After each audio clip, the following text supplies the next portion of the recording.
como decía el Maní, es la primera vez que hacen esta postemporada y también la hacen previa al comienzo o no, con los que no tienen selección.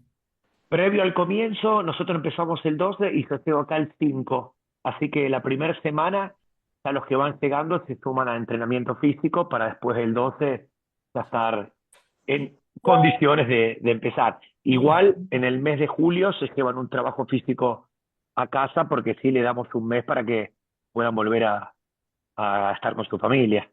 Perfecto. ¿Puedo hacer una pregunta? Sí. Gracias. Seba, ¿cuánto considerás vos que un jugador de este nivel puede parar sin tener algún estímulo de trabajo?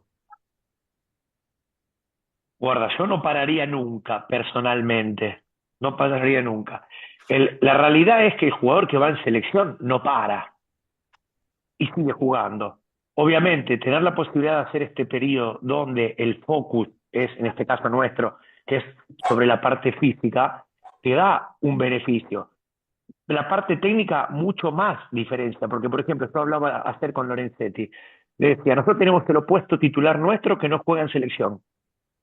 Los otros dos equipos, la mayoría tienen el opuesto que juega en una selección nacional. Y no importa con la selección nacional. En 4 meses, ese jugador vuelve a su club y por lo menos hizo 800.000 saques en entrenamiento o en partido. El nuestro no hace uno. O sea, técnicamente hay una diferencia muy grande. En bloqueo, ¿cuánto salto a bloqueo hace el jugador que va en selección?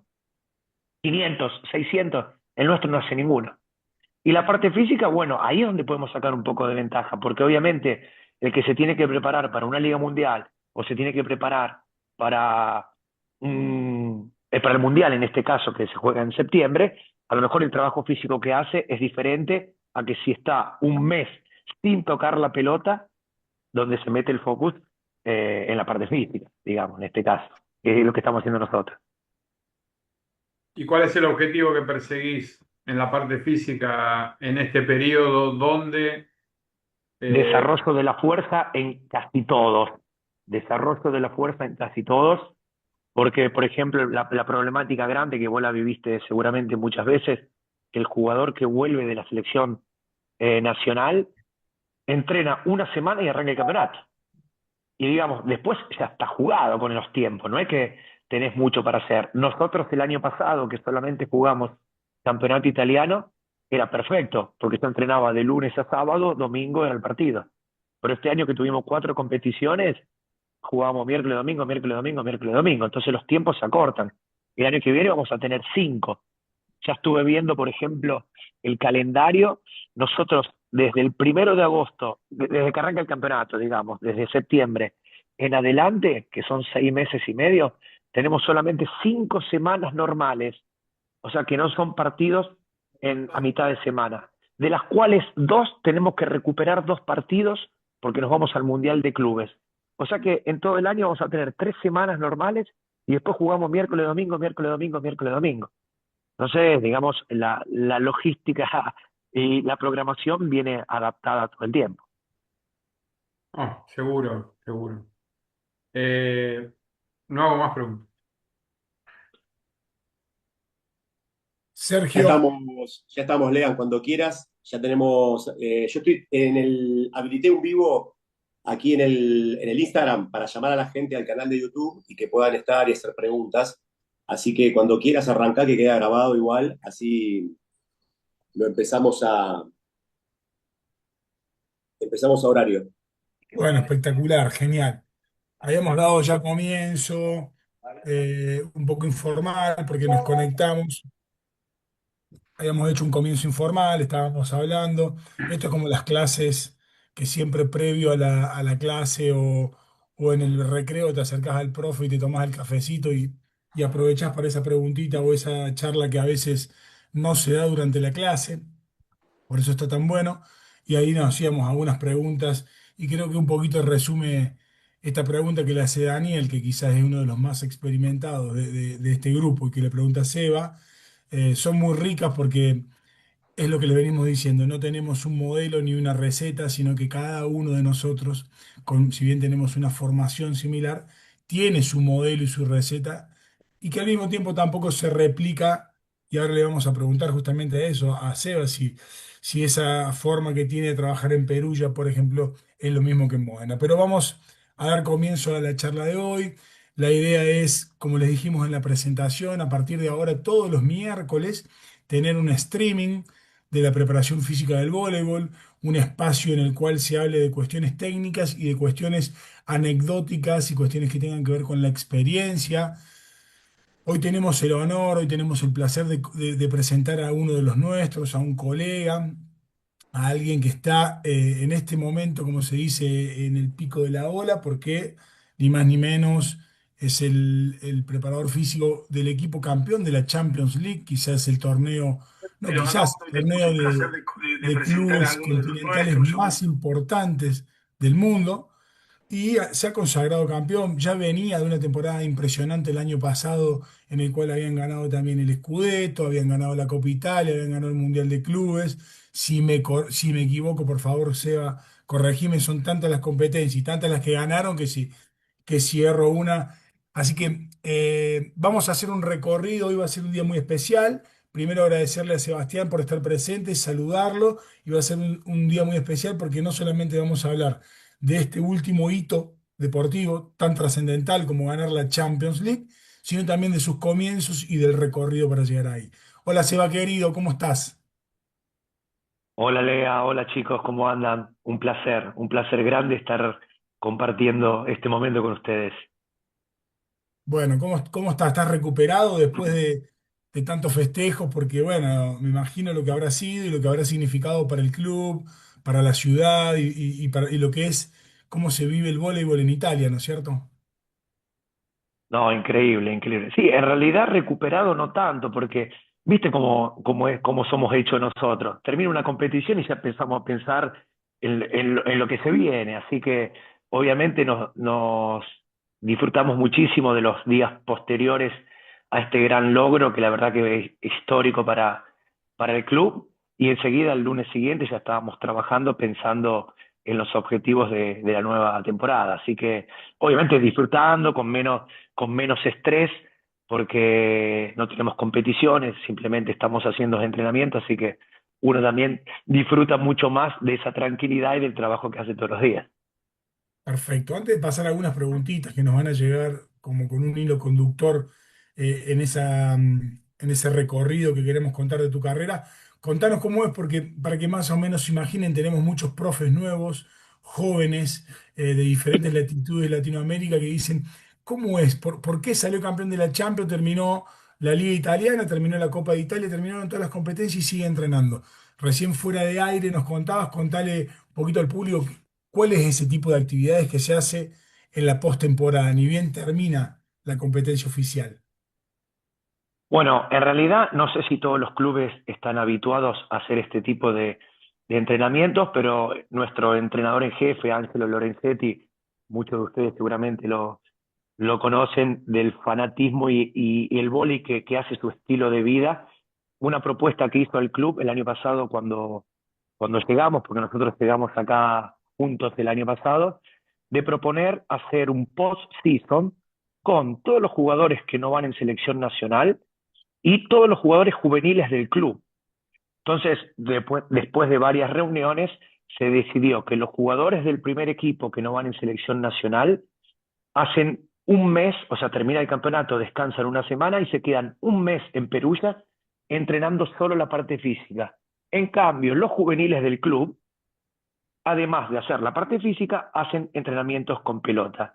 Eso es un poco para recuperar lo que no pueden llegar a tener porque no van a una selección nacional. No sé si me explico. Y obviamente Totalmente.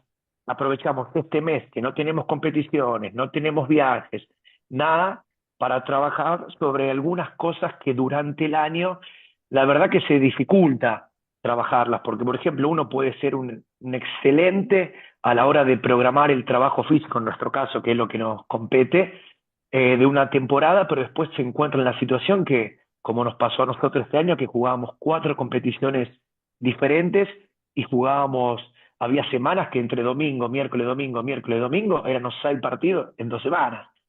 Entonces, aprovechar este tiempo que no tenemos partidos para poder trabajar cosas que en el año a lo mejor porque uno no tiene tiempo o la prioridad pasan a ser otras, no lo puede hacer. Qué bueno lo que cuenta Seba, porque incluso hasta en las mejores ligas, vamos a ponernos un poquito en contexto, lo decíamos recién, Sebastián actualmente es el preparador físico de Perugia. Estamos hablando campeón de la Champions. Es un equipo que ha marcado una época en el voleibol mundial. ¿Cómo, podrías describir vos cómo es ser el preparador físico de un equipo campeón de Europa y protagonista en la liga italiana? ¿Cuál es el rol y cuál es la función que tiene un preparador físico en un cargo y en un club con esta importancia? Mira, la verdad que yo siempre fui consciente de que nuestro rol dentro de un equipo es muy importante, porque tenemos que tomar decisiones. Después, ese rol importante muchas veces viene condicionado porque parece, los que trabajaron en Italia y en muchas partes del mundo sucede, cuando el equipo gana, nadie habla de la preparación física, cuando el equipo pierde, los jugadores están cansados, no saltan, no corren, somos los principales responsables. Mas en realidad, el área física es un complemento de la formación del jugador, porque no solo se habla de la parte física, está la parte técnica, la parte psicológica, la parte táctica, de todo. O sea, es un combo que hace a la formación de un jugador y por ende después a la formación de un equipo. Yo sé que tenemos un rol muy importante, pero que el resultado muchas veces no depende de nosotros. Podemos ayudar a mejorar el nivel de los jugadores de manera individual, a mejorar el nivel de la escuadra, a ayudar mucho a la programación de los entrenamientos, porque en este caso, y cuando siempre, el año pasado, que cuando estuve en Módena, perdón, que hacía segundo entrenador, a lo mejor estos puntos no nos tocaba, pero cuando uno es preparador físico, muchas veces se encarga de la programación de la semana, del mes, con el tema de la dosificación de la carga de trabajo. Perdón, Entonces, ¿te encarga por completo, te encargas o lo haces hombro a hombro con el coach? Perdón no, que no, te... con el entrenador, Bien, obviamente, sí, sí, sí, con el bien, entrenador. bien. Sí, sí, en esto tenemos una sincronización espectacular. Además, utilizamos dispositivo electrónico para monitorear el salto, entonces, digamos que los entrenamientos son planificados y programados de manera perfecta. Después no quiere decir que siempre salen buenísimos entrenamientos, pero Y, esa- eso pasa. y ya que estás tocando ese tema tan importante, esa planificación normalmente tienen un día estipulado de la semana para hacerlo, previo al inicio del microciclo, varía de acuerdo al tipo de microciclo que van a enfrentar, si es que tienen, como decías vos, una o dos competencias, ¿cómo es esa modalidad? Eso varía continuamente y obviamente depende de los tipos, el tipo de partidos que uno enfrenta. No del rival, pero sí si tiene que jugar un partido o no. Nosotros, por ejemplo, tenemos una planificación general donde nunca hacemos 3 entrenamientos con pelotas seguidos. Entonces, nuestra planificación estándar, incluso durante la preparación, que va a arrancar ahora en agosto, meto un ejemplo. El lunes hacemos pesas a la mañana, pelota a la tarde. El martes, un trabajo a la mañana de prevención, aeróbico, metabólico, etcétera, etcétera. A la tarde, pelota. El miércoles, los chicos no tocan la pelota, hacen solo pesas. Y el jueves se inicia con prevención a la mañana, pelota a la tarde, y lo mismo el viernes. Terminando la semana, o de si vamos una semana hasta el sábado, ahí sí quedarían 3 días, pero generalmente el último día saque recepción. Nunca hacemos 3 entrenamientos agresivos, digamos, de alta intensidad, de manera continuada. Siempre viene interrupto, ¿cómo se? Interrupto por una sesión de pesas. Interrumpido. Bien, perfecto. Intercalado. Sí, Bien, perfecto. intercalado. Y obviamente que estamos con los compañeros, está el Kun, Eduardo Romero, está Daniel, está Sergio, tenemos otros colegas y afiliados, si alguno tiene alguna pregunta. Me gustaría volver, porque si bien teníamos algunas preguntas, me parece que lo rico de la conversación es que a medida que te vamos escuchando y nos van generando ciertas incertidumbres, algunos temas, poder ir ahondando. El tema de la postemporada creo que es algo que nos llama mucho la atención, que hace mucho tiempo que lo venimos trabajando. no solamente en la liga italiana, en todas las ligas, los jugadores que no están en el proceso de selección a veces pasan.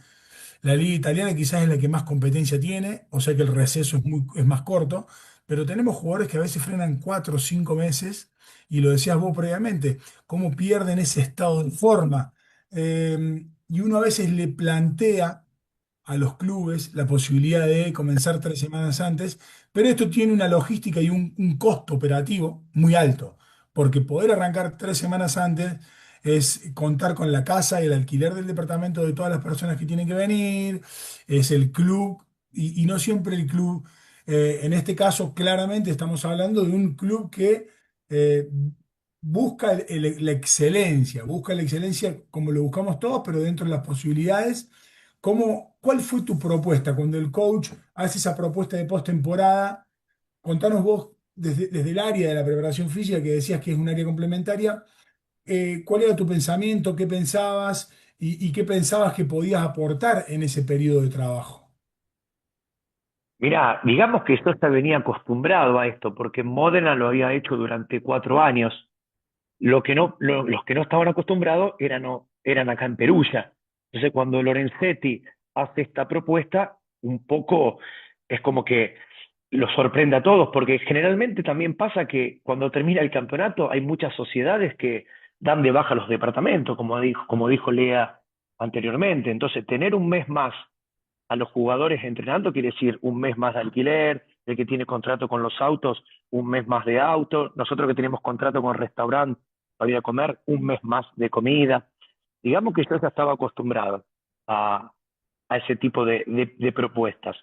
Y ya empecé a ver en Módena que, yo veía que durante ese mes, que en realidad son 4 semanas, 5 semanas, no es que uno hace la revolución de la preparación física, pero el hecho de trabajar con tranquilidad, de estar todo el día en el Palaceto, de no tener que pensar a ningún partido, si es semifinal, final, si jugás contra Trento, Perugia, Civitanova, y trabajar, meter el focus liso sobre la preparación atlética, es increíble. Aunque sobre la preparación técnica, porque yo veo jugadores que venían, de acuerdo, Sanguinetti, por ejemplo, doy un nombre de un jugador de Módena que lo tenía, él hacía solamente saque. Llegaba, agarraba el canasto y hacía 40 saques todos los días. Y el que lo vio sacar este año a Sanguinetti, dijo, pucha que mejoró. O sea, valió la pena el trabajo. Lo mismo pasa con la preparación atlética.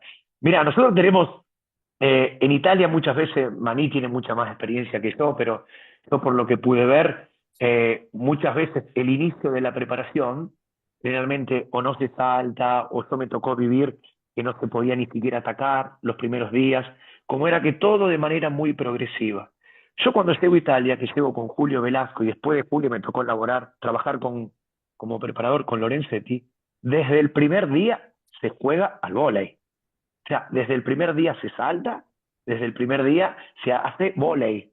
Obviamente a una intensidad más baja, no se hacen 150 saltos, se hace de manera progresiva, pero todos los jugadores que vienen ya lo saben, que desde el primer día se hace vóley. Entonces tienen que llegar preparados para entrenarse, no para prepararse. No sé si me explico. Muy bien, sí, Entonces, totalmente. por ejemplo, los chicos hacen el postemporada donde se siguen entrenando. En el mes de julio o se van 3 semanas, 4 semanas a su casa y yo les mando el trabajo de pesas.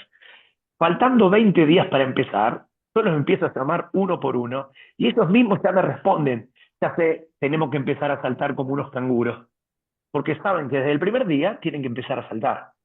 Qué bueno eso Y que decís.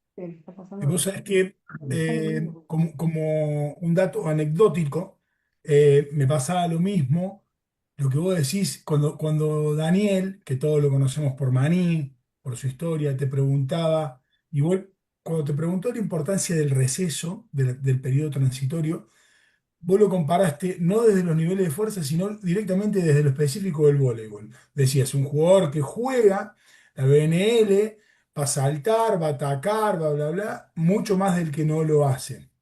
Nosotros, incluso en los periodos de descanso de selección, que suelen ser de una semana, empezamos a utilizar hace ya casi 2 o 3 años, ahora en este periodo, yo le pido a las jugadoras que ataquen contra la pared. Así sea, ataquen contra la pared, porque simplemente 10 días sin atacar la pelota, por más que hagan el trabajo en el gimnasio, cuando vuelven y los entrenadores con una visión, cada uno individual, pero como decías vos, hemos trabajado con entrenadores que dicen, ustedes se van 10 días de vacaciones, pero vuelven y el primer día saltamos. O sea que volvemos y volvemos a la maquinita. Entonces, ¿cómo poder ir incluyendo dentro de esos periodos, de esos trabajos de, mm, de transición? Y con respecto a eso, muchos de nosotros que nos tocó entrenar muchísimos jugadores y muchísimas jugadoras, sabemos también que es difícil que algunos de ellos hagan este tipo de trabajo, más allá del nivel. Hemos trabajado algunos en el máximo nivel y hemos trabajado en el nivel más bajo. Y siempre en los planteles tenés el que es un fanático y lo tenés que frenar, y el que es un medio vaguito y lo tenés que empujar. ¿Encontraste con tantos años alguna metodología, alguna herramienta, alguna forma junto con el staff de cómo poder controlar, cómo poder motivar y saber si ellos hacen ese trabajo? Mirá, me parece que la parte más importante en este sentido es el diálogo y la comunicación con los jugadores. El hecho de, no de convencerlos, pero sino hablarles con la verdad. O sea, explicarle por qué lo hacemos, para qué sirve y por qué lo hacemos de esta manera. Porque ¿qué pasa en estos niveles que me toca vivir ahora? Los jugadores saben muchísimo. O sea, si uno le dice cualquier cosa o tira acaso, como se dice así, te sacan la ficha enseguida. Yo tengo una ventaja que, como no al principio no hablaba muy bien el italiano, digamos que cuando hablo, digo las cosas precisas, trato de ser preciso. No es que estoy hablando todo el tiempo como mejor lo hacía en Argentina, que la lengua, el idioma me permitía ser más fluido. Acá cuando hablo, hablo poco, hablo preciso y trato de hacer llegar la información que creo que es útil. Y de esa forma uno se va ganando la confianza, porque a muchos de nosotros nos pasó que dentro de un equipo, más aún cuando el nivel es más alto, tenés nacionalidades muy diferentes, muy diferentes. Yo este año le quise cambiar algunas cosas metodológicas a un polaco y parecía al inicio, me miraba con una cara como que le iba a matar a la mamá. Entonces, le tuve que justificar todo, por qué lo hacíamos, le expliqué cuál era el motivo y obviamente le tenía que ir mostrando los resultados para ver si ese cambiamiento funcionaba o no funcionaba. Menos mal que funcionó, menos mal. Justamente, mirá qué bueno, porque la pregunta que te íbamos a hacer, que tenemos algunas preguntitas y otras como vas viendo van surgiendo de acuerdo a tu relato. Intentamos que sea, como te lo dije, no te preocupes, sea va a ser una charla distendida. La idea es que muchos jóvenes puedan escuchar tu experiencia, por dónde pasaste. Y justamente una de las preguntas que te queríamos hacer es que el trabajo en Perullo que estás haciendo, en el máximo nivel del voleibol, con la exigencia que tiene este deporte, ¿cuáles son las diferencias claves en la preparación física entre la liga italiana y las otras ligas en las que trabajas? Mirá, claramente está muy condicionado, nuestra forma de trabajar está muy condicionado por el nivel de juego. El nivel de juego, la intensidad de juego, a medida que pasan los años, cada vez es más alto. Hoy ver un saque arriba de 120 kilómetros por hora es una normalidad, digamos, y más aún cuando uno llega a playoff, donde los equipos ya están aceitados. ¿Qué pasa? Un saque a 120 kilómetros por hora quiere decir que uno, para recibirlo, muy probablemente tiene que hacer una estocada lateral y a lo mejor trabajar un ángulo cerrado, un ángulo que uso. Entonces, a lo mejor, yo, por ejemplo, personalmente, que yo trabajo los ángulos cerrados, sentadilla completa, a fondo, y lo hago durante todo el año, y los pibes al principio me miraban, pero ya estamos durante el campeonato. Ok, la sentadilla la hacemos profunda. Después, si tenemos que abrir los ángulos para trabajar otras cosas, lo hacemos. ¿Por qué? Porque para recibir un saque, hoy tenés que ir a un ángulo profundo cuando te arriba una batuta a 120 kilómetros por hora. No solo eso, si el que recibe es un atacante, desde este ángulo se tiene que parar para ir a atacar. Entonces no es que puedo hacer, esta es mi opinión, no es que puedo hacer solamente ángulos cerrados durante la preparación o al inicio del campeonato. ¿Por qué? Porque después los ángulos no se usan más. Entonces yo continuamente este tipo de trabajo los tengo presentes porque sé que cuando estén en los playoffs los tenemos que utilizar. No sé si me explico. No, totalmente. ¿Y cómo fue esa? Porque yo recuerdo hace 20 años atrás, Daniel escribió un artículo justamente sobre el tema que estás abordando, muy interesante con respecto al ROM en la sentadilla y en los ejercicios, y haciendo un análisis de un trabajo de investigación. Y es un tema que desde que empezamos, más allá en la época que empezamos, incluso con algunos coaches hasta la actualidad, era el comentario. Los profes decían, el entrenador, me encanta cómo trabajás, Seba, Daniel, divino, cómo conducís, pero, y el pero muchas veces venía en la profundidad de la sentadilla, que no era específica. Hoy por hoy, y lo que vos dijiste es clave, digo, en aquel momento el análisis por parte de los entrenadores, sin ser agresivo ni nada, digo, era un poco escueto, porque si vos te pones a ver, en defensa, en recepción, los jugadores son cada vez más un Fórmula uno. Son un Fórmula 1. Y aquellos que tienen la capacidad de esa agilidad, de esas destrezas, pueden resolver cosas con simplicidad. Eh, ¿Qué pasa con el jugador longilíneo, con el jugador alto, con ese que vos lo ves que en otras épocas casi siempre eran lentos? Y vos notás que tiene esas dificultades para ir abajo. Además de buscar ángulos cerrados, como decís vos, sentadilla profunda, ¿haces algún trabajo específico de agilidad? Porque, como decimos, estos tipos gigantes, enormes, saltarines, son especialistas aéreos. Pero cuando una pelota toca en la red y hay que bajar para hacer una cobertura, les cuesta más que saltar 3 metros, ¿no es cierto? Eh, Sí, sí. ¿Tenés algún trabajo particular para desarrollar esa capacidad? No, en realidad trabajamos mucho lo que es la rapididad, la velocidad de los pies, rapididad de pies y después desplazamientos específicos, que eso lo trabajo mucho con el entrenador. Nos ponemos a ver videos y decimos, a ver, ¿cuáles son los movimientos que tiene que hacer? Lo nombro Seba Solé, por ejemplo, que es un central. Entonces nos ponemos a ver videos y cuando trabajamos sobre la agilidad, le hacemos repetir esos movimientos. ¿No? Capito, esos movimientos. Al principio utilizamos mucho la escalerita para la coordinación de pies, ahora lo utilizo como entrada en calor, pero después vamos directamente a lo específico. El que tiene que hacer los atacantes, por ejemplo, la transición para abrirse, caen del bloqueo, transición con 4 pasos y rincorsa de ataco. Después, otra vez, defensa, defienden, se abren, lo más específico posible. Después se le mete, primero sin pelota, después con pelota. Utilizamos tal vez 2 mañanas de la semana para poder trabajar ese tipo de trabajo de manera individual o en grupo, o los desplazamientos de bloqueo con pasos cruzados. Ahora, por ejemplo, veo que están trabajando justamente hoy, ya estaban trabajando Sulbani, sus saltares. Como hoy en día los armadores juegan rapidísimo, ya ni siquiera tenés tiempo a saltar cruzando los pies y llegar cómodo. Entonces hacen un bunny, digamos, con los 2 pies, pum, pum, saltan y directamente ya toman la posición para el bloqueo. La verdad que es increíble. Pero sí, todos los trabajos de agilidad tratamos de hacerlos de la manera más específica posible. Perfecto. ¿Y vos tenés participación en el entrenamiento técnico? Ven el video, analizan los movimientos, los patrones de movimiento y luego generan diferentes tipos de ejercicios para aplicarlos y entrenarlos. En ese momento, el coach te da el lugar, se filma, si ves un detalle en un shuffle, en un crossover, le avisás al coach o le podés avisar directamente al jugador. ¿Cómo es esa vía de comunicación?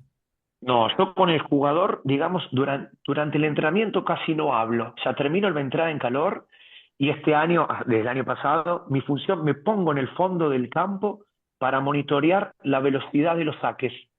Porque Lorenzetti, nuestro entrenador, tiene un registro jornalero, o sea, de todos los días de la velocidad de los saques y de todos los partidos. Porque después lo utiliza hasta como objetivos del entrenamiento. Dice, no sé, Carotti, hoy cuando hacemos saque recepción, vos tenés que hacer 5 saques a zona 1 arriba de 105 kilómetros por hora. Después cambiás de posición, sacás en zona 6 y ahí tienes que ir a 115. Entonces, él tiene ese registro que lo hago yo personalmente. Cuando se preparan todos estos ejercicios, estamos en la oficina y muchas veces yo opino porque me gusta. Digo, perdón que me meta, pero a lo mejor en esta acá que hace la transición y un ataque, a lo mejor tendría que hacer dos. ¿Por qué? Porque después del ataque, si enseguida tiene que hacer otra transición, puede representar una situación real de un partido. ¿Me entendés? Porque si el jugador sale de abajo de la red, espera que uno tire la pelota y después empieza la transición, digamos, es como que él maneja el tiempo de partenza. En cambio, si termina de atacar y le metes otra transición, ya está obligado por el tiempo de la pelota. Pero sí, Ok. trato de participar en la nuestra privacidad, digamos. Después en el Bien. entrenamiento soy el preparador físico. Seba, ¿y cuánto para que también preguntas que por ahí pueden sonar simples, pero me gustaría saber cuántos son un staff del Perugia y en esas reuniones donde ven el video, donde planifican, cuántas personas están y voy un poquito más allá. Al coach le gusta tener un horario de oficina, por decirlo de alguna manera, que hoy se empezó, se estila mucho en los deportes de equipo, más allá de la planificación, de que el lunes hay doble turno, el martes hay un turno. ¿Hay un horario estipulado y todo el mundo debe estar ahí trabajando? En realidad no, en realidad